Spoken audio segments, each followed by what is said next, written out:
Excel est capable de reconnaître des listes et de les compléter automatiquement. Par exemple, je souhaite avoir une liste avec une incrémentation de 1, donc tout simplement 1, 2, 3, etc. Je vais donc cliquer à cet endroit-ci et je rentre le chiffre 1. Ensuite, j'appuie sur la touche Entrée et je vais rentrer le chiffre 2. Je vais maintenant sélectionner ces deux cellules. Je clique sur la première, je maintiens le bouton de la souris appuyé et je déplace le curseur de la souris dans la deuxième cellule. Je lâche le bouton de la souris. J'ai maintenant une sélection qui a été faite avec, vous le voyez, un cadre de couleur verte. En bas et à droite de ma sélection, vous avez un petit carré de couleur verte. Lorsque je positionne le curseur de ma souris sur ce carré, je vais obtenir, à la place de mon curseur, une petite croix noire. Cela signifie que je suis prêt à automatiser ma liste. Je clique donc. Je maintiens appuyé le bouton de la souris et je déplace le curseur de la souris un petit peu plus bas. D'ailleurs, dans une bulle, je vais avoir le chiffre d'arrivée, ici 15, ensuite 16, 17, etc. Je lâche le bouton de la souris et comme vous pouvez le voir, la liste a été faite automatiquement. Mais vous n'êtes pas obligé d'avoir une incrémentation de 1. Je vais par exemple ici retrouver la table de 3. Je rentre ici 0, j'appuie sur la touche Entrée et ensuite je vais rentrer 3. J'appuie à nouveau sur la touche Entrée.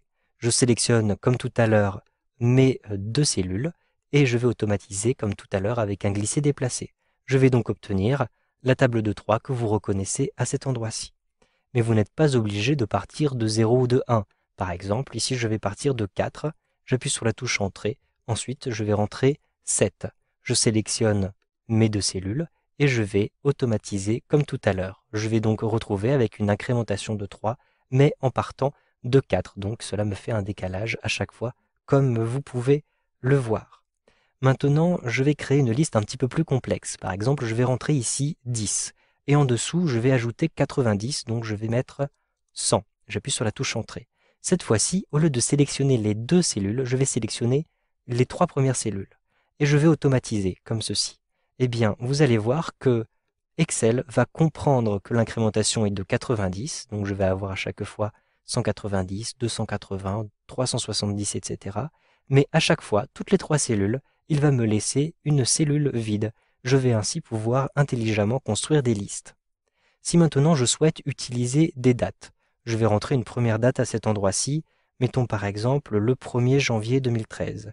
Donc 1er janvier 01 2013. J'appuie sur la touche Entrée. Pour l'instant, je ne suis pas encore en format date, donc je vais sélectionner ces deux colonnes-ci et j'ai besoin d'un format de date. Donc je clique ici dans l'onglet Accueil, vous voyez que je suis dans l'onglet Accueil. À l'intérieur ici de ce groupe Nombre, je clique tout simplement et rapidement dans cette liste pour choisir des dates courtes. Maintenant, ici, Excel comprend qu'il s'agit d'une date. Je vais ensuite rentrer le jour suivant, donc le 2 janvier 2013, et j'appuie sur la touche Entrée. Je vais ensuite pouvoir sélectionner mes deux cellules et comme tout à l'heure, automatiser le résultat pour avoir à chaque fois un jour de décalage. Je vais ainsi pouvoir créer des listes de dates très facilement avec l'incrémentation qui me plaît. Je peux aussi d'ailleurs incrémenter par mois.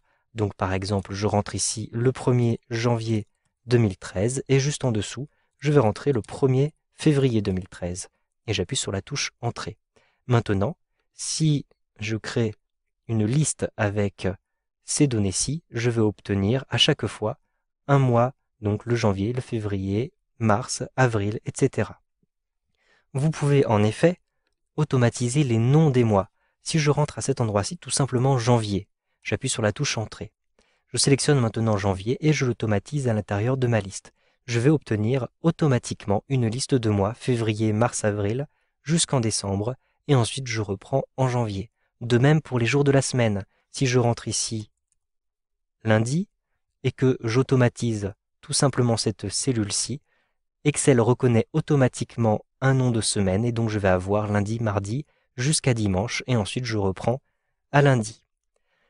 Vous avez ensuite des outils un tout petit peu plus avancés. Par exemple, à cet endroit-ci, dans la colonne J, je vais rentrer par exemple 10. Et un petit peu plus bas, je vais rentrer un autre chiffre, par exemple 270. Donc je vais avoir ici 10 et 270. Je sélectionne maintenant l'intervalle comme ceci avec un glisser-déplacer. Je souhaite remplir cet intervalle sous forme de tendance, donc avec un certain nombre de cellules qui me mènent de 10 jusqu'à 270. je peux le faire à partir de l'onglet Accueil. Donc je vérifie bien que je suis ici sur l'onglet Accueil. Ensuite, je me rends ici sur la droite, tout à droite de ce ruban, et je vais retrouver le groupe Édition. À l'intérieur du groupe Édition, je vais avoir ici Remplissage. Je clique sur la petite flèche Remplissage et je vais choisir Série pour créer une série. Vous pouvez, donc pour la colonne, ou bien pour la ligne, mais je vais conserver ici colonne, créer un remplissage linéaire, géométrique, chronologique ou bien une recopie incrémentée. Pour l'instant, je vais créer ici une liste linéaire. Ensuite, je vais préciser qu'il s'agit d'une tendance et je n'aurai donc pas à préciser la valeur du pas. Je clique ensuite sur OK et automatiquement, une tendance a été créée de mon premier chiffre à mon dernier chiffre à cet endroit-ci. Vous savez donc maintenant comment créer des listes automatiques, comment remplir automatiquement des listes avec Excel 2013.